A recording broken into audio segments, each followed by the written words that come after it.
Hello everyone, first attempt channel में आपका स्वागत है।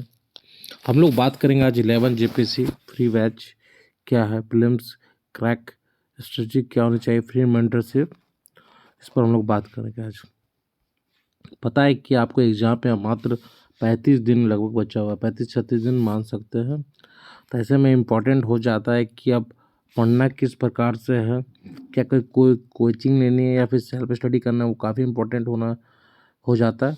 तो मैं ये बता देना चाहता हूँ कि अगर आपको प्रीलिम्स निकालना है तो आपका प्रीलिम्स कोई नहीं निकलवा सकता है जब तक आप खुद तैयार ना हो जाए। तो कहने का क्या मतलब है कि अगर आपको प्रीलिम्स निकलवाना है तो आपको खुद अपने अंदर काम करना होगा, ना कि दूसरे के भरोसे रहना होगा, ना कोई कोचिंग के भरोसे। हाँ, अगर जब तक आप अंदर से तैयार नहीं हैं, खुद तैयार नहीं कि भाई कि प्रीलिम्स इस बार मुझे निकालना है, तो कोई नहीं निकाल सकता है। तो सबसे पहले अपना माइंड सेट चेंज कीजिए और खुद तैयार होइए कि मुझे प्रीलिम्स निकालना है, और फिर काम पर आ जाइए।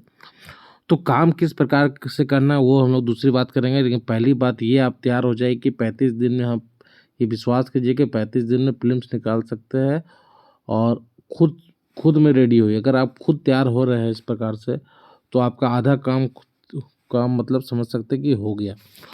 तो कहने का मतलब है कि आप तैयार होइए पहले कि मुझे इस बार प्रीलिम्स निकालना है। जब तक आप तैयार नहीं होगा तो कोई भी कोचिंग कर लीजिए, कुछ भी वीडियो देख लीजिए, आपका मुश्किल हो जाएगा। तो कहने का मतलब है कि सबसे पहले खुद में आप खुद में तैयार होना आपको पड़ेगा, कि अंदर से आपको दृढ़ निर्णय इच्छा प्रकट करना होगा, और मतलब ये कि अब क्लियर माइंडसेट करना होगा इस बार मुझे प्रीलिम्स निकालना है। ठीक है, ये जब कर लेते हैं तो फिर अब बात आता है कि अब तैयारी किस प्रकार करें। जब आप माइंड सेट कर लिया अपना कि नहीं प्रीलिम्स निकालना है इस बार, तो फिर अब तैयारी किस प्रकार से करना है। तो देखिए, तैयारी करना है तो खुद से ही करना पड़ेगा तैयारी। कोचिंग की मदद ले सकते हैं, लेकिन सारा फोकस फिर से आ जाता है कि आप उसके लिए तैयार हो जाइए। कहने का मतलब है कि ये कि अगर आप देख सकते हैं कि अगर पिछला कटअप था जो जनरल का कटअप था 130 था, फिर 124 क्वेश्चन किया गया था 200 क्वेश्चन में। ठीक है, तो इस बार अपना टारगेट क्या रखें। ठीक है, तो जो जनरल स्टूडेंट है, जनरल कैटेगरी में है, वो अपना टारगेट 140 लेके चलना चाहिए उनको मेरे अनुसार। ठीक है, हो सकता है कुछ कटअप बढ़े, इसलिए अगर 140 प्लस लाते हैं, 140 लाते हैं, तो आप सेफ साइड में रहेंगे। क्योंकि मैं कटअप से ज़्यादा नंबर में लाने इसलिए बोल रहा हूँ, 5-10 नंबर ज़्यादा, क्योंकि आपके मेंस की तैयारी काफ़ी अच्छी होने लगेगी। ऐसे में अगर आप बाउंड्री पर है तो आपका जो तैयारी है मेंस का, जब तक रिजल्ट नहीं आ जाए, फाइनल रिजल्ट नहीं आ जाए, तब तक तैयारी नहीं होगा। प्रीलिम्स का रिजल्ट नहीं आ जाए तब तक उस टाइप से मेंस का तैयारी नहीं हो पाएगा। अब बार बार ये दूसरे यूट्यूबर का वीडियो देखते जाएंगे कि कटअप कितना जा रहा है। तो इसलिए अपना ऐसा तैयारी कर लीजिए प्रीलिम्स में तैयारी इसलिए बढ़िया होनी चाहिए ताकि मेंस का आपको सोचना ना पड़े, मतलब कि कटअप का सोचना ना पड़े, ताकि आप मेंस आराम से तैयारी कर सकें। तो 140 मेरे अनुसार आपका टारगेट होना चाहिए, जो जनरल कैंडिडेट है। 140 लाने के लिए किस प्रकार से काम करना चाहिए उस पर हम लोग बात करेंगे, और मेरा आपको किस प्रकार से सहयोग मिलेगा वो भी हम बात करेंगे। ठीक है, 2 बार मुझे मौका मिला इंटरव्यू देने का, 2 बार मैंने प्रीलिम्स पास किया काफ़ी अच्छे स्कोर से।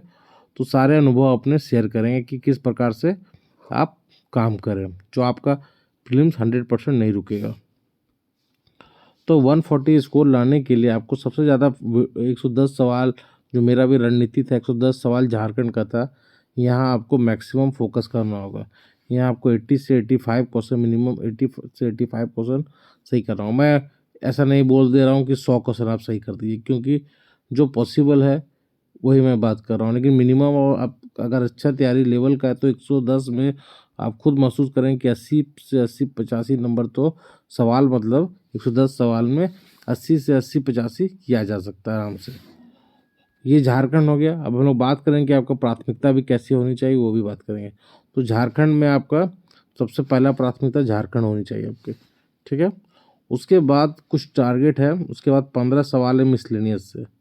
15 सवाल में आप चाहे तो यहाँ भी लगभग 10 सवाल तो सही कर ही सकते हैं बिना कोई दिक्कत से। उसके बाद 15 सवाल आपके करंट से, तो यहाँ भी आप 10 सवाल कर सकते हैं। तो इधर से हम लोग मान लेते हैं 20 सवाल। ठीक है, तो कितना आ गया, चलिए मिनिमम मान के चलते, तो 100 तो सवाल कन्फर्म हो गया हम लोग का।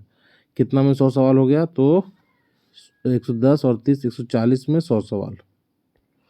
140 में हम लोग के 100 सवाल मान के चल रहे कि इतना इधर आ सकता है अगर तैयारी बढ़िया हुई तो, ठीक है। क्योंकि मिसलिनियस सब में पूरे सवाल सही किया जा सकता है, लेकिन मैं 10 ही मान के चल रहा हूँ। करंट 4 5 नहीं बन सकता है, हो सकता है कि पुराना पूछ दे, कुछ भी पूछ दे, लेकिन तब पर भी 110 हम लोग का कितना हुआ था, 80 और 20 100 हुआ था। 140 में 100 सवाल हुए थे, बचा 60 सवाल। 60 में अब 60 की बात करें, हिस्ट्री में 15 सवाल है, भारत का भूगोल में 10 सवाल है, 10 पॉलिटी पवेड है, ठीक है, 10 इकोनॉमिक्स है, ये है, ठीक है। तो कितना हो गया, 15, 10 25, 10 35, 10 45, और 15 क्या है, साइंस टेक और एग्रीकल्चर इसी में इंक्लूड है, ठीक है। तो ये 60 में हम लोग मिनिमम मान के चलते हैं, चलिए 60% मानते हैं, तो पर भी कितना हो गया हम लोग का, 1 मिनट, कितना, 140 में हो गया 15, 10 25, 15 20 एक 15 15 30, 30 और 30 60, हाँ 60 में अगर हम लोग देखते हैं कि जैसे ये बचा 15 में हिस्ट्री में मिनिमम 10 सवाल तो सही होंगे, ज्योग्राफी में भी 6 मान के चलते हैं, हिस्ट्री पार्ट में भी 6 मानते हैं हम लोग, मिनिमम चल रहा है, और 15 में चलिए एग्रीकल्चर सब में 9 मानते हैं, और इसमें मानते हैं 6, ठीक है। तो 60% ही मानते हैं हम लोग, तो लगभग कितना हो गया, 100, मतलब 200 में हो गया आपका सवाल, 110, 100 था और प्लस 36, तो 135 36 तो आपको इजीली आ जाएंगे। मतलब मैं एक सिंपल सा रणनीति से बात कर रहा हूँ तो आ जाएंगे। जहाँ मैंने झारखंड में मात्र 110 सवाल में 80 ही जोड़ा था, उसमें से अगर 85 जाएंगे तो 140 तो पार हो जाएंगे। तो कहने का मतलब है कि आपका जो रणनीति का होना चाहिए जेपीएससी प्रीलिम्स क्लियर करने के लिए, जो मेरा भी रहा 2 बार से, तो मैंने झारखंड को सबसे ज़्यादा फोकस किया। 110 सवाल है, यहाँ मैंने 85 से 90 अपना टारगेट बना कर रखा था, ठीक है।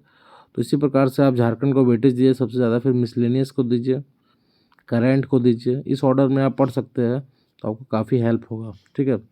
करेंट 1 साल का कम से कम कवर कर सकते हैं आप, फिर हिस्ट्री को पढ़िए, है ना, उसके बाद आप ज्योग्राफी को पढ़ सकते हैं, फिर पॉलिटी पढ़, और फिर इकोनॉमिक्स, फिर साइंस टेक को, इस टाइप से आप तैयारी कर सकते हैं। तैयारी में एक और रोल बहुत आ जाता है जो मुझे काफ़ी मदद हुआ, इससे डेली टारगेट से, ठीक है। इसलिए मैं ये काफ़ी स्टूडेंट से शेयर करता हूँ, और इसका डिस्कशन अगले दिन मेरे टेलीग्राम चैनल पर होता है, तो इससे काफ़ी लोग को काफ़ी फ़ायदा हो रहा है, चीज़ें अब धीरे धीरे कम्प्लीट होने लगे। अभी तक हम लोग झारखंड का लगभग 40 क्वेश्चन लगभग कंप्लीट कर चुके हैं, लगभग 9 या 10 दिन हुआ है, और 2 से 1 2 बार तो पूरी चीज़ रिवाइज भी हो चुका है। तो इसलिए इस डेली टारगेट को जो मैं देता हूँ उसको फॉलो कीजिए। सबसे इम्पॉर्टेंट चीज़ यही है प्रीलिम्स निकालने के लिए। कोई भी आपको, मैं बार बार बोलता हूँ, प्रीलिम्स कोई भी आपको नहीं निकलवा सकता जब तक आप तैयार नहीं हुए। और प्रीलिम्स निकालने के लिए सबसे ज़्यादा इम्पॉर्टेंट है सेल्फ स्टडी करना। आप 4 घंटे क्लास कर रहे हैं लेकिन चीज़ें रिवाइज खुद नहीं कर पा रहे, तो आपका प्रीलिम्स निकलना थोड़ा सा तो मुश्किल ज़रूर होगा। इसलिए सेल्फ स्टडी कीजिए, जो कुछ नहीं करना है, सारी बुक, 2 4 बुक है घर में, कहीं भी बैठे हुए हैं, कोई भी कोना में बैठे हुए हैं, वहाँ पे से भी ये 4 5 बुक अवेलेबल है आपके पास, तो आपका काम आसान हो जाएगा। बस मैं जो टारगेट दे रहा हूँ उस टारगेट को फॉलो कीजिए ईमानदारी पूर्वक, और अगले दिन टेलीग्राम चैनल में पार्टिसिपेट कीजिए। तो देखिए इस तरह से आप कंटिन्यू रहते हैं तो आपके खुद धीरे धीरे चीज़ें कंप्लीट होता चला जाएगा। ऐसे क्या होता है कि कुछ भी पढ़ देने से आपका वो एफिशिएंसी और डिसिप्लिन नहीं रहता है, इसलिए मैं इस पर ज़्यादा वेटेज देता हूँ, ठीक है। दूसरी बात है कि मेंटरशिप प्रोग्राम, ये क्या है? मेंटरशिप प्रोग्राम एक्चुअली है कि आपको किसी प्रकार से भी अगर क्वेरी है, किसी प्रकार से कोई मन में डाउट है, तो आप मुझसे मेरे टेलीग्राम आईडी पर भी मैसेज कर सकते हैं और बात कर सकते हैं। बाकी और भी डिस्कशन के लिए मेरा टेलीग्राम चैनल है फर्स्ट टाइम के नाम से, वहाँ भी आप मुझसे जुड़ सकते हैं। इसके अलावा बहुत सारे मैं फ्री वीडियो लेके आ रहा हूँ यूट्यूब पर, फ्री वीडियो झारखंड के लिए, झारखंड टॉपिक, मिसलिनियस टॉपिक, है ना, इस टाइप का वीडियो लगातार अपलोड हो रहा है, तो वहाँ से भी आप वीडियो देख सकते हैं, टू द पॉइंट है, बिल्कुल फ्री है, तो वहाँ से भी आप बहुत कुछ कवर कर सकते हैं। तो इस प्रकार से एक छोटा सा ये रणनीति है प्रीलिम्स निकालने के लिए, क्योंकि अगर आपको प्रीलिम्स निकालना है तो तैयार हो जाइए, 35 दिन बचा हुआ है, और बुक ज़्यादा मोटा मोटा बुक पढ़ने की जरूरत नहीं, लूसेंट पढ़िए, घटना चक्र बनाइए। घटना चक्र अगर नहीं है तो आप उसका सॉफ्ट कॉपी कहीं भी टेलीग्राम चैनल पर मिल जाएगा, उसको देख के सॉल्व कीजिए। जीएस के लिए बेस्ट है, क्योंकि सवाल आपके इधर उधर से बनाने से अच्छा है कि जो प्रीवियस ईयर क्वेश्चन है उसे आप बार बार बनाइए। तो रणनीति बहुत सिंपल रखिए, बस डे टू डे डेली आप उस पर काम करते रहिए। अगर आप डेली मेहनत कर रहे हैं तो वो धीरे धीरे आपका एक बड़ा काम हो जाएगा, चीज़ें कवर ही होने लगेगा। धन्यवाद।